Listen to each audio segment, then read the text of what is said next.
In the heart of Thailand's lush plains, a ghost town stands, Sukhothai. A former kingdom that once shimmered with beauty and power, it is now a silent place inhabited by spirits and eerie legends. Within the city walls, people whisper tales of a terrifying woman named Nong Napamas.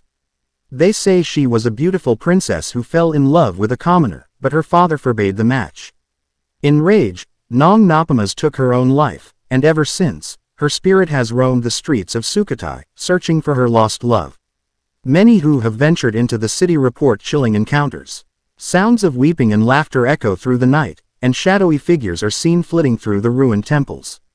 People speak of a haunting presence that follows them around the city, leaving a feeling of dread and fear.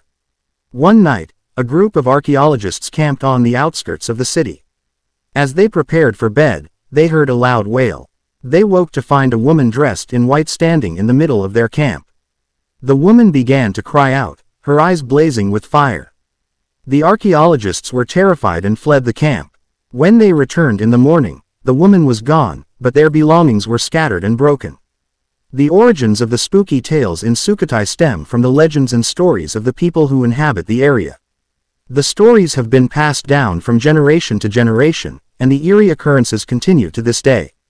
Sukhothai is a place steeped in mystery and chilling legends. The tales of ghosts and spirits leave a feeling of fear and dread in those who venture into the city. The chilling encounters prove that the city is not to be forgotten, a place that haunts and whispers eerie stories to those who wander within its walls. Sa gitna ng mga luntiang kapatagan ng Thailand, nag-aanyong multo ang isang sinaunang lungsod, ang Sukhothai.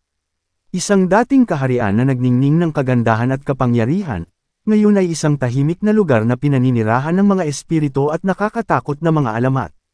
Sa loob ng mga pader ng lungsod, nagkukwentuhan ang mga tao tungkol sa isang nakakatakot na babae na nagngangalang ng Napamas. Sinasabi na siya ay isang magandang prinsesa na nagmahal ng isang karaniwang tao, ngunit pinigilan ng kanyang ama. Sa galit, nagpakamatay si Nong Napamas, at mula noon, ang kanyang espiritu ay naglalakad-lakad sa mga lansangan ng Sukhothai, naghahanap ng kanyang nawawalang pag-ibig. Maraming mga tao na naglakbay sa lungsod ang nagulat ng mga nakakatakot na pangyayari. Ang mga tunog ng pag-iyak at pagtawa ay naririnig sa gabi, at ang mga anino ng mga tao ay nakikita sa mga sirang templo. Ang mga tao ay nagkukwentuhan tungkol sa isang nakakatakot na presensya na sumusunod sa kanila sa paligid ng lungsod, nag-iiwan ng pakiramdam ng takot at pangamba. Isang gabi, isang grupo ng mga arkeologo ang nagkampo sa gilid ng lungsod. Habang naghahanda sila para sa kanilang pagtulog, narinig nila ang isang malakas na tunog ng pag-iyak. Nagising sila at nakita ang isang babaeng nakasuot ng puting damit na nakatayo sa gitna ng kanilang kampo. Ang babae ay nagsimulang umiyak ng malakas, at ang kanyang mga mata ay nagliliyab ng apoy. Natakot ang mga arkeologo at tumakbo palayo sa kampo. Nang bumalik sila sa umaga, wala na ang babae, ngunit ang kanilang mga gamit ay nagkalat at nasira. Ang pinagmulan ng mga nakakatakot na kwento sa Sukhothai ay nagmula sa mga alamat at kwento ng mga tao na naninirahan sa lugar.